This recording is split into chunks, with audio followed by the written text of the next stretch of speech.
अगर उनको तो पता नहीं होता है ना कि क्या एयरपोर्ट पे अलाउड है, क्या अलाउड नहीं है। और अगर कोई ऐसी चीज़ आपने ले ली जो बहुत ही रिस्ट्रिक्टेड है तो आप पे बैंड भी लग सकता है। इसे पैक करना, अदरवाइज वो आपका सारा कुछ खराब कर देगी। एक सिंपल चीज़ बताता हूँ, आपको किसी को भी पूछना नहीं पड़ेगा कि ये इलेक्ट्रिक चीज़ मैं कहाँ रखूँ। चेकिंग बैग आने में डिले हो सकता है या लॉस भी हो सकती है, ठीक है। तो डॉक्यूमेंट्स के लिए मैं आपको स्ट्रिक्टली वार्न करूँगा कि आपको। अब बात करते हैं कुछ टिप्स के बारे में। हे गाइस, कैसे हो आप सब? आई होप आप सब ठीक ठाक होंगे, अच्छे होंगे। तो दोस्तों, आज की वीडियो मोस्ट इंपॉर्टेंट वीडियो है उन लोगों के लिए जो लोग अभी रिसेंटली ट्रैवल करने वाले हैं, या तो डोमेस्टिक या तो इंटरनेशनल बाय प्लेन, ठीक है। तो आज के वीडियो में आपके साथ शेयर करने वाला हूँ कुछ ऐसी इन्फॉर्मेशन जो आपको आपके ट्रैवलिंग के टाइम बहुत ही यूज़फुल होने वाली है। और गाइस, इंटरनेशनल ट्रैवल करना और आपको सही इन्फॉर्मेशन के साथ ट्रैवल करना बहुत इंपॉर्टेंट होता है, जो आपके टाइम को सेव करता है, आपको प्रॉब्लम से बचाता है, आपके डिले को रोकता है। अगर आपने ये वीडियो अच्छे से देखा तो आपको आपके फर्स्ट इंटरनेशनल ट्रैवल में कभी भी कुछ भी प्रॉब्लम नहीं होने वाला है और वो बहुत ही स्मूथ होने वाला है, ठीक है दोस्तों। तो आज हम इस वीडियो में बात करने वाले हैं कि अगर आप इंटरनेशनल ट्रैवल कर रहे हो तो आपकी जो चेकिंग बैग होती है उसमें आपको क्या ले जाना है और क्या नहीं ले जाना है।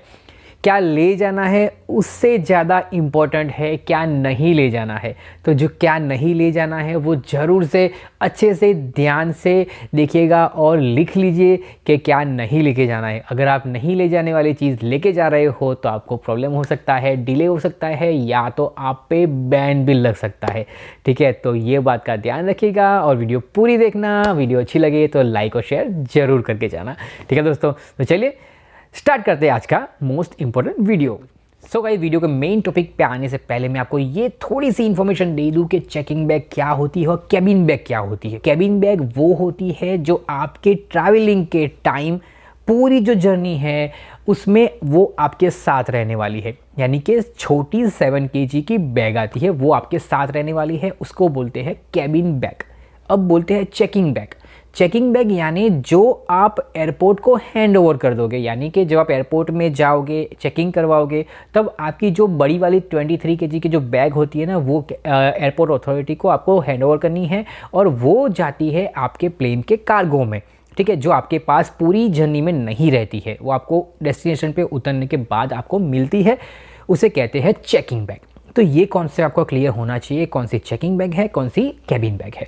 अब बात करते हैं कि चेकिंग बैग, तो चेकिंग बैग में क्या ले जाना है, क्या नहीं ले जाना है। फर्स्ट बात करते हैं क्या ले जा सकते हैं। तो उसमें है फर्स्ट गाइज, आपको कपड़े, जूते और आपकी टॉयलेटरीज यानी कि टूथपेस्ट, शैम्पू, ब्रश, वो सब आप ले जा सकते हो चेकिंग बैग में। फर्स्ट आपके कपड़े और शूज़ की बात करें तो वो आप आपके चेकिंग बैग में डाल सकते हो और कैबिन बैग में भी डाल सकते हो, उसमें कोई प्रॉब्लम नहीं है। आप चाहो तो कैबिन बैग में या आपके चेकिंग बैग में भी डाल सकते हो।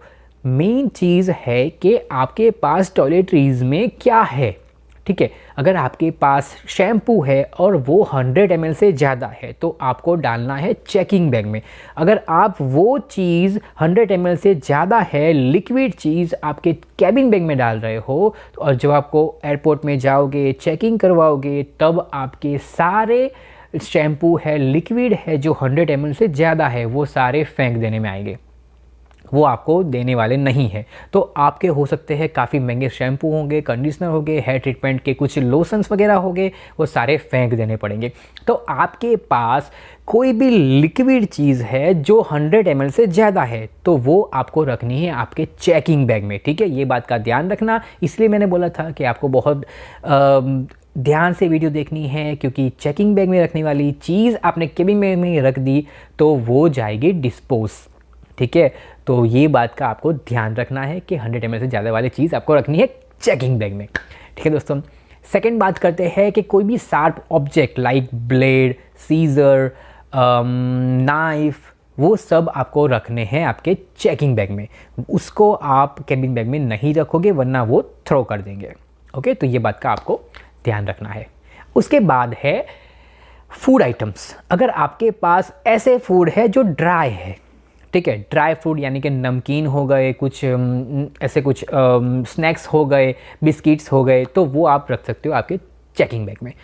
अब बात कर रहा हूँ कि अगर लिक्विड कुछ फूड है आपके पास और आपने चेकिंग बैग में रखा हुआ है, अच्छे से पैक नहीं है और वो लीक हो गया है, तो आपका सारा जो सामान है, कपड़े जो भी है, वो सारा ख़राब हो जाएगा। और काफ़ी महंगे कपड़े हम जब जाते हैं ट्रैवलिंग में, कहीं इंटरनेशनल ट्रैवल या स्टडी वीज़ा पे, तो बहुत ही खर्चा हमने किया होता है, ठीक है, बहुत ही कॉस्टली कपड़े या सब कुछ लिए होते हैं, और वो एक छोटे से फूड के कारण ख़राब हो जाए, वो अच्छी बात नहीं है। तो उससे बेटर है कि लिक्विड फूड ले ही ना जाओ, और ले जाओ तो उसको अच्छे से पैक करके हैंड बैग में रख दो या कैबिन बैग में रख दो, ठीक है। तो आपको सोचना है कि कौन सी चीज़ किस तरह से आपको ले जानी है। मैंने आपको बता दिया है कि लिक्विड है मत ले जाओ, ठीक है। लिक्विड कोई भी चीज़ ले जा रहे हो तो अच्छे से पैक करना, अदरवाइज़ वो आपका सारा कुछ ख़राब कर देगी, ठीक है दोस्तों। तो ये बात का आपको ध्यान रखना है। उसके बाद है गाइज इलेक्ट्रॉनिक आइटम। अब सबसे मेन टॉपिक अब ये है कि इलेक्ट्रॉनिक्स आइटम कहाँ रखनी है। एक सिंपल चीज़ बताता हूँ, आपको किसी को भी पूछना नहीं पड़ेगा कि ये इलेक्ट्रिक चीज़ मैं कहाँ रखूँ। बहुत सिंपली मैं आपको एक्सप्लेन करता हूँ कि इलेक्ट्रॉनिक चीज़ आपको कहाँ रखनी है, ठीक है। अगर आपके जो डिवाइस है उसमें बैटरी आ रही है, ठीक है, जैसे कि फ़ोन, पावर बैंक, लैपटॉप, कोई भी ट्रिमर, जिसमें भी आपको बैटरी आ रही है पीछे, विदाउट केबल से चल रहा है वो, तो वो आपको रखनी है कैबिन बैग में, ठीक है। Concept clear. और जो चीज़ आपके केबल से चल रही है, वायर से चल रही है, जैसे प्लग में डालो तभी चलती है, तो वो आप रख सकते हो आपके चेकिंग बैग में। तो ये गाइस कुछ चीज़ें थी जो आपको ले जानी है सिर्फ आपके चेकिंग बैग में, ठीक है दोस्तों। चल अब बात करते हैं क्या नहीं ले जाना है। ये मेन है, आपको इस पे ध्यान देना होगा, ठीक है दोस्तों। अब क्या नहीं ले जाना है। फर्स्ट, कैश और ज्वेलरी। हमेशा कैश और ज्वेलरी आपको वहाँ रखनी है जहाँ आप इजीली उसको ले सको, ठीक है। जैसे कि आपके कैबिन बैग, हैंड बैग, आपका पर्स, ठीक है। वो इसलिए कि ज्वेलरी हम किसी पे ब्लेम नहीं कर रहे कि कोई चोरी कर लेगा कि ये कर लेगा, मगर हम हमारी सेफ्टी के लिए ज्वेलरी हमेशा कैबिन में रखो या तो फिर उसको पहन लो। कैश कैबिन बैग में ही रखनी चाहिए, पर्स में ही रखनी चाहिए या हैंड बैग में रखनी चाहिए, उसमें नहीं रखनी चाहिए जो आपके पास नहीं है। क्योंकि क्या होता है ना, काफ़ी बार जो चेकिंग बैग है, जब आप डेस्टिनेशन पे उतरते हो तो चेकिंग बैग आने में डिले हो सकता है या लॉस भी हो सकती है, ठीक है। हमारी भी लॉस्ट हुई थी गाइस बैग। तो मैं ये कहता हूँ कि अगर सारा कैश आपने चेकिंग बैग में रखा है वो लॉस्ट होती है, तो आप कैश के बिना रहोगे, आपको कहीं जाना है एयरपोर्ट से उतर के तो आप नहीं जा पाओगे, आपको लोगों को फ़ोन करना पड़ेगा, कोई है नहीं है, अवेलेबल है नहीं है, तो प्रॉब्लम हो सकती है। तो हमेशा कैश आपके साथ रखिए, ज्वेलरी भी आपके साथ रखिए, ठीक है। तो ये बात का आपको ध्यान रखना है कि कैश और ज्वेलरी हमेशा आपके साथ यानी कि कैबिन बैग में ही होनी चाहिए। उसके बाद है मेन चीज़, डॉक्यूमेंट्स। कुछ लोग मुझे पूछते हैं कि क्या मैं ये डॉक्यूमेंट्स, हमारे जो इमिग्रेशन के डॉक्यूमेंट हैं, मैं चेकिंग बैग में रखूँ या कैबिन बैग में रखूँ। सिंपल है गाइस कि जब आप उतरते हो तो इंस्टेंट तो आपके हाथ में बैग आने वाली नहीं है, तो आपको आपके इमिग्रेशन के डॉक्यूमेंट और आपकी रियल मार्कशीट वगैरह कुछ भी जो आपके रियल डॉक्यूमेंट्स हैं वो आपको आपके साथ ही आपके हैंड बैग में रखने चाहिए, ठीक है। क्योंकि उतरने के बाद तुरंत आपको आपके डॉक्यूमेंट्स की ज़रूरत पड़ सकती है, इमिग्रेशन के टाइम ज़रूरत पड़ सकती है। कई बार ऐसा भी होता है गाइस कि बैग आने में लेट हो जाती है, डिले होती है या लॉस्ट होती है, तो आपके डॉक्यूमेंट्स भी लॉस हो सकते हैं। तो डॉक्यूमेंट्स के लिए मैं आपको स्ट्रिक्टली वार्न करूंगा कि आपको आपके डॉक्यूमेंट्स जो भी आपको इमिग्रेशन के टाइम ज़रूरत पड़ने वाली है वो आपके कैबिन बैग में ही या हैंड बैग में ही होने चाहिए। कैबिन बैग में भी नहीं होने चाहिए, सिर्फ आपके हैंड बैग में ही होने चाहिए, ठीक है। अब बात आती है कीज़ कहाँ रखनी है, ठीक है। तो कीज़ हमेशा आपके साथ रहेगी कैबिन बैग में या हैंड बैग में, क्योंकि जहाँ पे आप उतरने वाले हो वहाँ से डायरेक्ट आप आपके घर पे या आप आपकी कार लेके डायरेक्ट आपके घर जाने वाले हो, तो आप घर की कीज़, आपके कार की कीज़, वो सब आपके साथ रखेंगे, चेकिंग बैग में नहीं रखेंगे। तो कीज़ हमेशा आपकी कैबिन बैग में ही जाएगी, ठीक है दोस्तों। अब बात करते हैं कि मेडिसिन किस बैग में ले जानी है। अब ये ऐसा है कि आप दोनों में ले जा सकते हो, ठीक है, मगर मेरी पर्सनल एडवाइस ये है आपको कि आप 70% जो आपकी मेडिसिन है ना वो आप आपके चेकिंग बैग में जाने दो, और 30% मेडिसिन आप आपके कैबिन बैग में भी रखो। क्योंकि क्या होगा, अगर कभी भी चेकिंग बैग लॉस होती है या कुछ होता है तो आपके पास 30% मेडिसिन है जो आपको एक वीक या उससे ज़्यादा का सर्वाइवल दे सकती है, ठीक है। और उसके बाद आप यहाँ कोई जिस कंट्री में गए हो वहाँ से कुछ ना कुछ जुगाड़ करके आप वो दवाई ले सकते हो।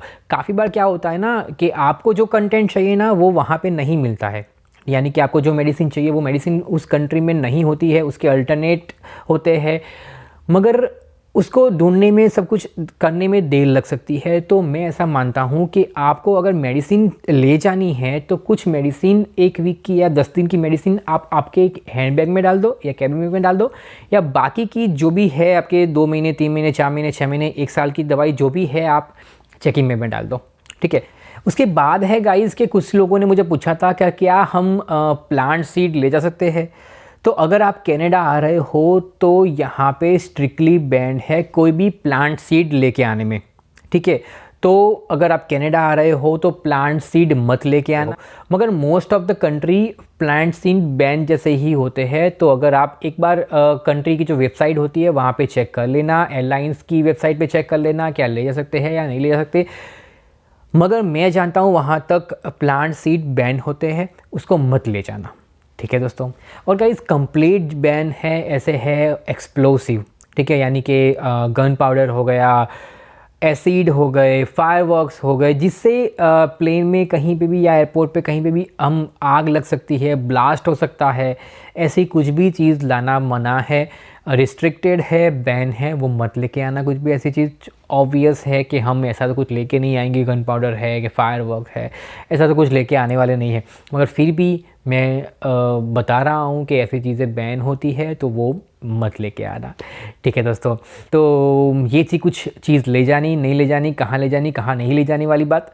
अब बात करते हैं कुछ टिप्स के बारे में जो आपके लिए मोस्ट इफ़ेक्टिव रहेगी फर्स्ट इंटरनेशनल ट्रैवल के लिए। सो गाइज़ हर एयरलाइंस की वेबसाइट होती है, वहाँ पे आपको जो भी कन्फ्यूज़न है वहाँ पे से आपका क्लियर हो जाएगा। वो एक बार उनकी वेबसाइट को देख लेना, क्योंकि वहाँ पे उन्होंने सारा कुछ लिखा होता है कि कौन सी बैग कैसी ले जानी है, कितनी साइज़ होनी चाहिए, कितना वेट होनी चाहिए, कितनी बैग होनी चाहिए, वो सब कुछ वहाँ पे उन्होंने मेंशन किया होता है। क्या चीज़ ले जानी क्या नहीं ले जानी वहाँ पे सब कुछ मेंशन होता है। तो उनकी वेबसाइट पे एयरलाइन जो भी आप एयरलाइन ले रहे हो उनकी वेबसाइट पे एक बार ज़रूर से देख लेना, ठीक है। सेकेंड है डॉक्यूमेंट्स। डॉक्यूमेंट्स को आपको अच्छे से अरेंज करने हैं, हैंडी रखने हैं, आपके साथ आपके हाथ में रहे इस तरह से रखने हैं, अच्छे से रखने हैं और भूलना नहीं है। कहीं भी एयरपोर्ट पे आपके डॉक्यूमेंट मिस नहीं होने चाहिए, तो आपके हर बार उसको आपके हैंडबैग में ही रखने हैं, बार बार निकालना भी नहीं है। इस तरह से रखो कि आप उसको बार बार निकालना ना पड़े, ठीक है। कुछ लोग होते हैं कि ऊपर ही रख देते हैं, ठीक है, और हर बार उसको कुछ चीज़ चाहिए वो सारे डॉक्यूमेंट निकालते हैं, रखते हैं, वापस वो चीज़ लेते हैं, वापस चीज़ रखते हैं, डॉक्यूमेंट रखते हैं। तो इस तरह से अरेंज करो कि आपको जो ज़्यादा ज़रूरत है वो ऊपर रखो, जो नहीं ज़रूरत है वो नीचे रखिए, ठीक है। इस तरह से अरेंज करिए कि जिसको बार बार आपको डॉक्यूमेंट को निकालना रखना ना पड़े। अगर बार बार निकाल रखोगे, कहीं पे रख दिया, आप भूल जाओगे तो आपको प्रॉब्लम हो सकता है। तो ये बात का आपको ध्यान रखना है। हैंडी रखने हैं डॉक्यूमेंट्स को, डॉक्यूमेंट को अच्छे से अरेंज करके रखने हैं। जब इमिग्रेशन टाइम पे आपको क्वेश्चन आंसर होंगे, आपको पूछेंगे कि ये लेटर दिखाओ ये लेटर दिखाओ, तो आपने अच्छे से नहीं रखा होगा, लेबल नहीं किया होगा। जो भी डॉक्यूमेंट आप रख रहे हो तो ऐसा फोल्डर लाओ जहाँ पे कुछ लिखने की, टेक्स्ट लिखने के लिए जगह हो। वहाँ आप लिख सकते हो कि ये मेरा एयरपोर्ट का लेटर है या इमिग्रेशन लेटर है या फिर ये POE है या स्कूल का कोई लेटर है, कॉलेज का कोई लेटर है, कुछ भी जो भी लेटर है वो लेटर का नाम लिख दो कि आपको क्या ऑलरेडी आप नर्वस हो इमिग्रेशन के टाइम पे और वो जैसे मांग रहा है तो आप और नर्वस हो जाओगे, ठीक है। और ज़्यादा आपको नर्वसनेस के कारण आपको डॉक्यूमेंट मिलेंगे ही नहीं, ठीक है। तो उससे बेटर है आप सब डॉक्यूमेंट को लेबल करके रखो। जैसे वो मांगे फट करके वो लेबल चेक किया, डायरेक्ट उनको दे दिया, ठीक है। तो ये आपके लिए ज़्यादा इंपॉर्टेंट रहेगा कि आप सारे डॉक्यूमेंट हैंडी और लेबल के साथ रखो, ठीक है दोस्तों। आपके पास जो भी फ्रजाइल आइटम है जैसे कि ग्लास है, कुछ टूटने वाली फूटने वाली चीज़ें हैं, उसको बबल पैक करें, ठीक है। वो बबल वाला रैप आता है ना, प्लास्टिक रैप, उस पर रैप करके रखिए, क्योंकि आपको भी पता है कि किस तरह से जब एयरपोर्ट से बैग प्लेन में जाती है तो उसको किस तरह से फेंका जाता है, ठीक है। तो आप अगर अच्छे से उसको पैक नहीं करोगे, बबल रैप नहीं करोगे तो आपकी चीज़ें टूट सकती है, ख़राब भी हो सकती है। तो आपको ये बात का ध्यान रखना है कि जो भी चीज़ टूटने वाली है, डैमेज होने वाली है, उसको बबल रैप ज़रूर से करें। ओके दोस्तों, लास्ट है कि आपकी सारी बैग पे लेबल होना चाहिए, ठीक है। लेबल गाइज इसलिए होना चाहिए क्योंकि क्या होता है ना, कई बार आपकी बैग लॉस्ट होती है ना, तो उसी एड्रेस, जो एड्रेस आपने लिखा हुआ है ना, उसी एड्रेस पे वो बैग रिटर्न होती है। हमने भी सारी बैग पे जो पेज लगाया था एड्रेस के साथ, तो हमारी बैग भी वहीं पे उन्होंने कुरियर करी थी। तो आपको ये बात का ध्यान रखना है कि सारी बैग जो होती है 23 kg की आपकी जो चेकिंग बैग है, उसको आपको लेबल करना है, नाम, मोबाइल नंबर और आपके एड्रेस के साथ लेबल करना है पूरा, और उसको रख देना है। हो सके तो आपके जो चेकिंग बैग होती है वहाँ पे जो पकड़ने का हैंडल होता है वहाँ पे भी कुछ आप बांध दीजिए, कुछ कपड़ा या कुछ डोरी के ऐसा कुछ कर दीजिए, जिससे आपको पता चले कि ये बैग आपकी है। कई बार क्या होता है ना कि एक ही कलर की, एक ही कंपनी की बहुत सारी बैग होती है। कुछ कंपनी है जो मार्केट में बहुत फेमस है, उसी कंपनी की लोग बैग लेते हैं, ठीक है। तो कलर भी लोग मोस्टली एक जैसा ही लेते हैं, ठीक है। तो क्या होता है ना, सबकी बैग एक जैसी होती है तो आइडेंटिफाई करना मुश्किल हो जाता है कि हमारी बैग कौन सी है। तो अगर आपने इस तरह सा कुछ लेबल किया हुआ है, कुछ बांधा हुआ है, तो आपको तुरंत से मिल जाएगी आपकी बैग कौन सी है, तो आपको ज़्यादा परेशान नहीं होना पड़ेगा। तो ये कुछ टिप्स थी, आपके ट्रैवलिंग के टाइम आपको बहुत ही यूज़फुल रहेगी। तो ये था आज का मोस्ट इम्पोर्टेंट वीडियो। और अगर आपको ऐसा लगता है कि मुझे ये टॉपिक पे भी वीडियो बनाना चाहिए, तो मुझे प्लीज़ कमेंट बॉक्स में कमेंट करिए कि कौन से टॉपिक पे आगे आप वीडियो चाहते हो, तो मैं उस टॉपिक पे वीडियो बनाने का ट्राई करूँगा। ठीक है दोस्तों, तो चलिए मिलते हैं नेक्स्ट वीडियो में ऐसे ही मोस्ट इंपॉर्टेंट इन्फॉर्मेशन के साथ। तब तक के लिए बाय बाय।